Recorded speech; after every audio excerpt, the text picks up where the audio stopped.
It was speculated a long time ago that the long haul game for global economic domination was cryptos to lose, and that if we ever did die, it would be by our own hand. Crypto would be overrun by fraud and scams. Crypto could fail to achieve scale. Crypto could forsake decentralization, or crypto could just be swallowed by a fast growing robbery forest of exploits. That last place is the forest where the prince goes and finds himself unburdened of his gold and jewels. This has always been a huge problem in the EVM world. Yesterday, another of Cardano's competitors fell victim in a wallet exploit that broadly affected their community. This could easily happen in Cardano. Now's the time to talk fortification. Ready? Let's go.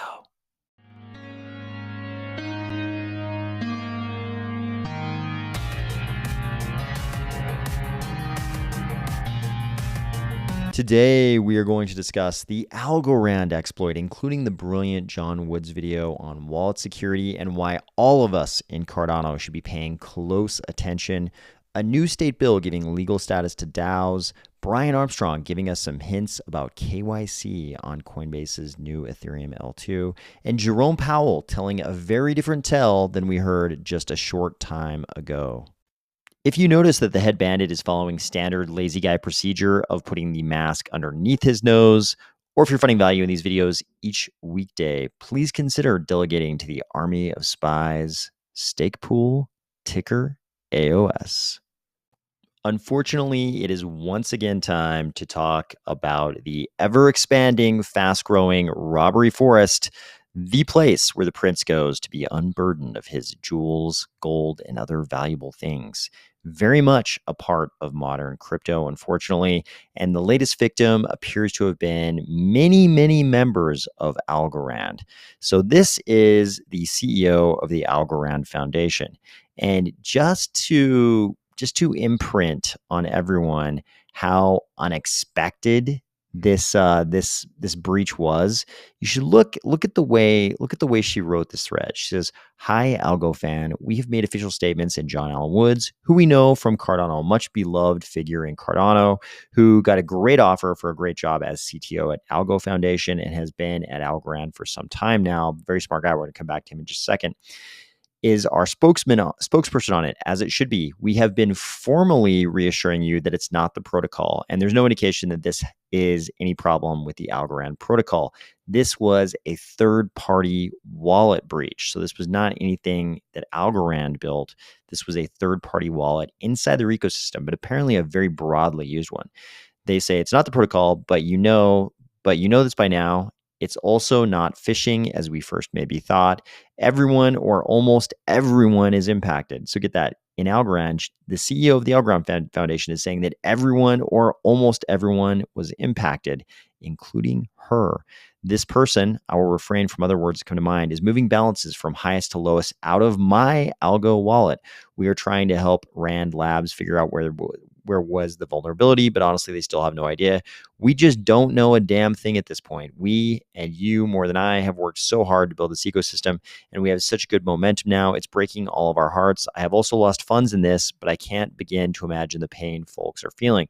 So think about that for a second. The CEO of the Algorand Foundation also lost money in this breach. This is important. We're going to come back to the point.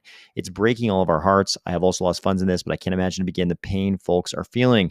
I guess I just wanted to say something from me unofficially as well about how sorry I am for all of our community. And then they point people to the Twitter accounts of the Algo Foundation, John Woods, and Rand Lab, who made the My Algo wallet, for updates and guidance. They say, she says, "We will do our damnedest to get to the bottom of this." So think about this for a second. I think one of the important things to examine when one of these exploits happens in a big way in another ecosystem, you have to ask yourself, were the people who became victims of this breach, were they doing anything differently than I'm currently doing in Cardano?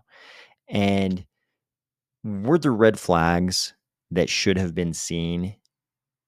Should I be trusting myself currently to see those red flags, to pick out dApps or wallets or other other applications I'm trusting with my assets, would I have been able to avoid the same fate? This is important. So think about it. The CEO of the Algorand Foundation, who I think we can assume she knows a lot about Algorand. Probably no, I don't know anything about her, but we can assume she knows a lot about Algorand, probably knows a lot about crypto in general. She also fell victim to this. She says, I have also lost funds in this. So if the CEO of the Algorand Foundation couldn't avoid this fate, if she didn't see anything wrong with the wallet software she was using, can you really trust yourself to pick out software like wallets and trust them with any amount of value?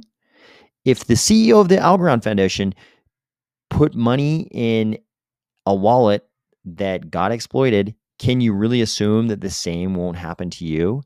This is something I used to always say this. I used to always say this could happen in Cardano whenever these things would happen. But I think at this point, we have to change the terminology a little bit. We have to say this will happen in Cardano.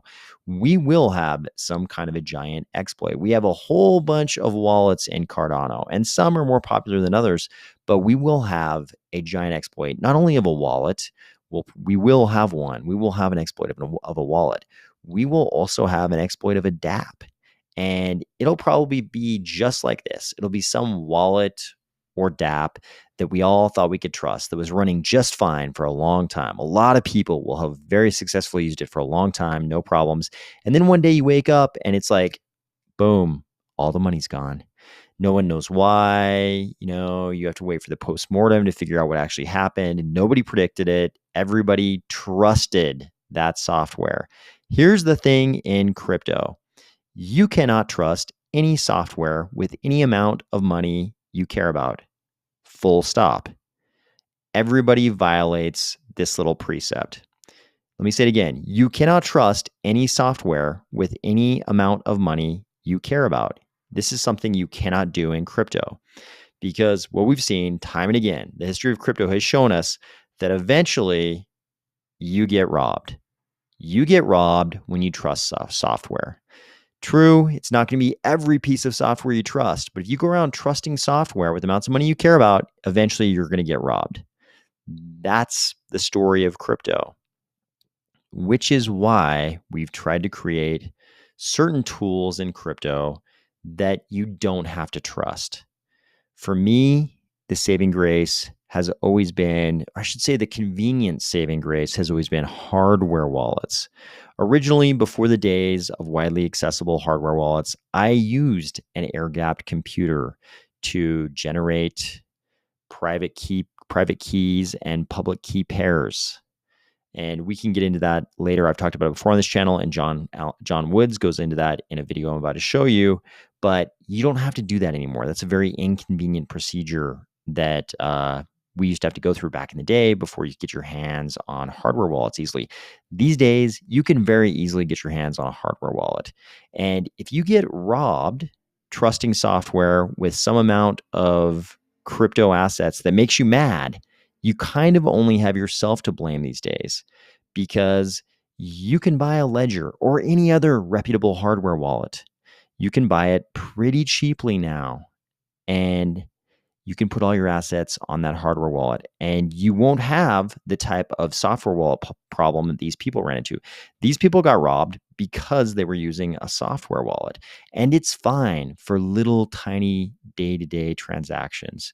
I think, a lot of us, we won't care if we lose some amount of money that's equivalent to, like the cost of a fast food meal or something like that. Like it's not gonna be the end of the world, but that's not what we see. I mean, that's what software wallets, originally, that's what everyone thought about software wallets. Oh, I would use this for small amounts of crypto that I might need to access on a day-to-day basis, but my big bags are going to go somewhere safer. They're going to go, in the old days, we would make paper wallets.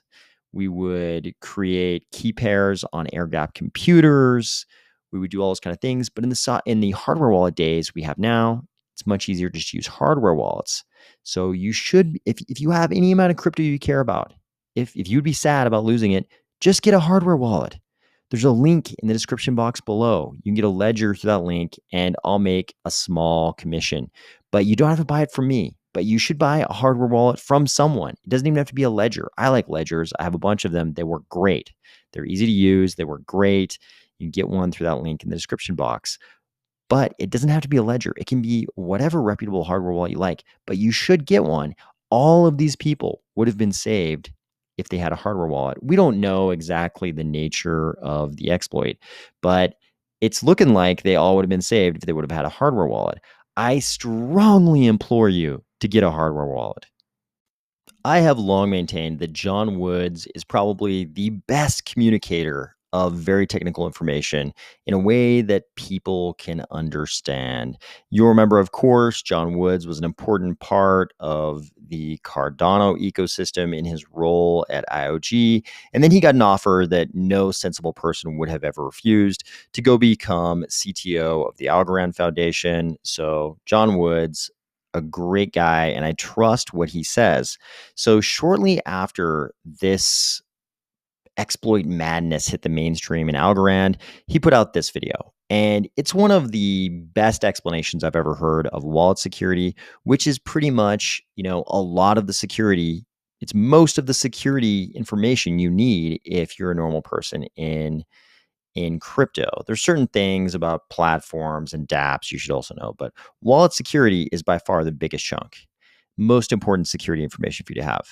So this is a brilliant explanation of the various levels of security you can acquire for yourself. So he starts out and he explains the multiple compromises you make if you're using a software wallet. You're basically taking the trustlessness part out of crypto. Crypto is meant to be trustless. And if you're using a software wallet, you are trusting the maker of that software wallet. You're trusting their servers, you're trusting their coding, you're hoping they're just generating your key locally on your machine and they haven't coded something in there that captures your private key. And he explains, even if they are good with all those things, and he says he very much trusts the third-party wallet provider here, Rand Labs, that created my Algo wallet. He says he very much believes that they were doing all the right things here. But the problem with software wallets is that when that software wallet executes the code to create your key pair, your private key and your public key, what happens is it doesn't send that private key anywhere, hopefully, that would be malicious behavior if it did. But if they're doing what they're supposed to, it takes that private key and it encrypts it and stores it locally on your machine in your browser. Then when you go to access the fund in your wallets, what happens is it cues you to enter a password, and then that password allows for the de-encryption of your private key so those funds can be accessed. So you can see the problem here. The whole premise of a software wallet is that it's going to store your private key on your machine, which is connected to the internet. This is the thing you don't want always in crypto. You don't want your private key to be on any piece of hardware that is connected to the internet. This is why we used air-gapped machines back in the old days. And then later on, we had hardware wallets, which simplify everything. And John Woods takes you through the various levels of security you can acquire here as a normal person in crypto. You've got sort of the software wallet with all of its compromises and the eventual storing of your private key on an encrypted basis on your computer, which is hooked to the internet, which is bad. You can imagine a lot of these wallet exploits. What happens is they figure out some way to get at your encrypted private key or some way to otherwise access your funds. Some exploit, some small gap in the code allows them to get at your funds because your private key is on your computer, which is connected to the internet. So it's within their reach. But with a hardware wallet, there is a chip inside that hardware wallet, and it is incapable. It's physically not set up to transmit your private key from the hardware wallet to the computer it's connected to. There is no way for it to transmit your private key. It can only sign transactions and send the signature for that transaction to the computer. That's not dangerous because your private key is not connected to the internet. This is the beauty of hardware wallets. And according to John Woods, the next step up in security would be this secure hardware module, which would be like half the size of a bed and would normally be in some kind of a server room somewhere that you would post armed guards around. Obviously, that going to that level of security, not practical for normal users of crypto, but a hardware wallet is cheap. We have ready access to inexpensive hardware wallets.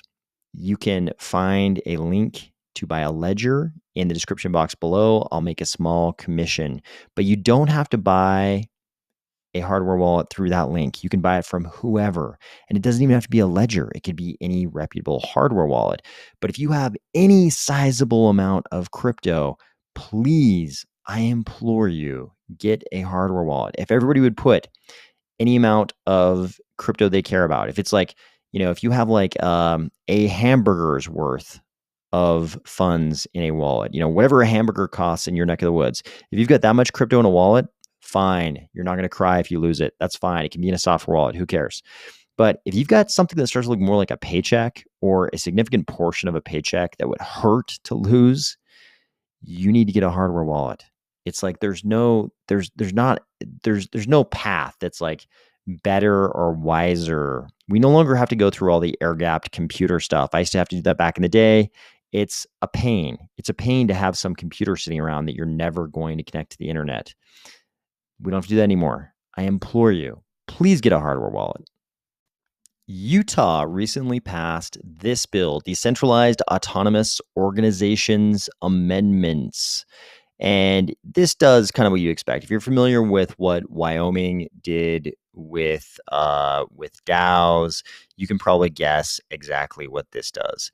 And it kind of tells you right here in section 48.5.105.1a, basically they're trying to create limited liability, decentralized autonomous organizations. So you're going to take your DAO and you're basically going to wrap it in an LLC. So your DAO is kind of going to become the functional equivalent of an LLC.